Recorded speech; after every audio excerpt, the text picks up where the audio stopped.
আমরা এক ফেসিবাদী শক্তিকে তাড়িয়েছি, চাঁদাবাজদের হাতে দেশ তুলে দেওয়ার জন্য নয়, সন্ত্রাসীদের হাতে দেশ তুলে দেওয়ার জন্য নয়, চাঁদাবাজীদের বিরুদ্ধে, চাঁদাবাজদের বিরুদ্ধে, সন্ত্রাসীদের বিরুদ্ধে, মাদক ব্যবসায়ীদের বিরুদ্ধে আমাদেরকে নতুন যুদ্ধে ঝাঁপিয়ে পড়তে হবে। সন্ত্রাসী কারা গ্রেফতার হয়েছে স্পষ্ট করুন। যারা খুন করেছে সেখানে মহড়া দিয়ে খুন করেছে, তারা চিহ্নিত, তাদের বিরুদ্ধে মামলা হয়েছে, আগেও তাদের বিরুদ্ধে মামলা ছিল, তারা চিহ্নিত, তাদেরকে গ্রেফতার করেছেন। আমরা শুনেছি কাউকে কাউকে গ্রেফতার করা হয়েছে। স্পষ্ট আমরা জানতে চাই কয়জনকে গ্রেফতার করা হয়েছে, কাদেরকে গ্রেফতার করা হয়েছে। আমরা মিডিয়ার সামনে আইন শৃঙ্খলা বাহিনীকে বলবো প্রকাশ করার জন্য। আমরা যদি সঠিক উদ্যোগ গ্রহণ করা না হয়, এই হত্যাকাণ্ডের পেছনে যারা রয়েছে তাদের যে দ্রুত সময়ের মধ্যে সকলকে গ্রেফতার করা না হয় এবং নারায়ণগঞ্জে ইসলামী আন্দোলন, যুব আন্দোলন, ছাত্র আন্দোলন এবং সাধারণ মানুষকে নিয়ে নারায়ণগঞ্জে মাদক বিরোধী, সন্ত্রাসী বিরোধী আমরা কিন্তু অবস্থান নিয়েছি।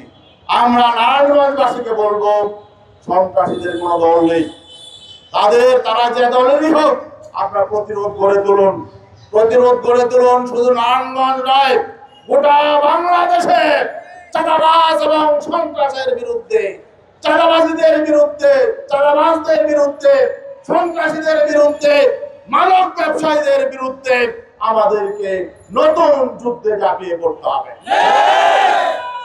আমরা এক ফেসিবাদী শক্তিকে তাড়িয়েছি, চাঁদাবাজদের হাতে দেশ তুলে দেওয়ার জন্য নয়, সন্ত্রাসীদের হাতে দেশ তুলে দেওয়ার জন্য নয়। আমরা ইসলামী আন্দোলন বাংলাদেশ, ইসলামী যুব আন্দোলন বাংলাদেশ নিয়মতান্ত্রিক ভাবে রাজনীতি করে আমরা একটি দায়িত্বশীল রাজনৈতিক সংগঠন। আমরা চাই না গোটা বাংলাদেশে নতুন কোন সংকট তৈরি হোক। এই নারায়ণগঞ্জে বুলবুল হত্যাকাণ্ডের সরকার কি উদ্যোগ নেয়, প্রশাসন কি উদ্যোগ নেয় আমরা দেখতে চাই। আর নয়তো গোটা বাংলাদেশে আমরা আন্দোলন গড়ে তুলব, কর্মসূচি দিব। সেই কর্মসূচিতে কিন্তু আমরা গোটা সর্বশক্তি নিয়ে আমাদের লোকজনকে প্রতিরোধ করে তোলার জন্য আহ্বান জানাবো। অতএব আমরা স্পষ্ট করে বলছি, গ্রেফতার যাদের বিরুদ্ধে অভিযোগ আছে, যারা এই হত্যাকাণ্ডের পেছনে দায়ী, তাদেরকে গ্রেফতার করুন।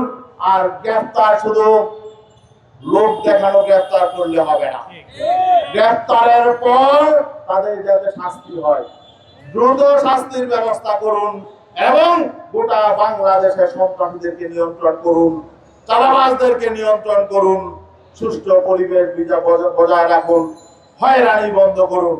বিভিন্ন জায়গায় আমাদের লোকজনকে হয়রানি করা হচ্ছে, নারায়ণগঞ্জের আগেও আমাদের লোকজনকে আহত করা হয়েছে, এগুলো বন্ধ করুন, দেশ সঠিকভাবে দেশ পরিচালনা করুন। আর নয়তো আপনাদের পরিণতি কিন্তু অতীত ফেসিবাদ সরকারের পরিণতির মতো হবে। আমরা চাই দেশটা এগিয়ে যাক, ঐক্যবদ্ধভাবে আমরা দেশটাকে গড়ে তুলি, আমরা এটা চাই।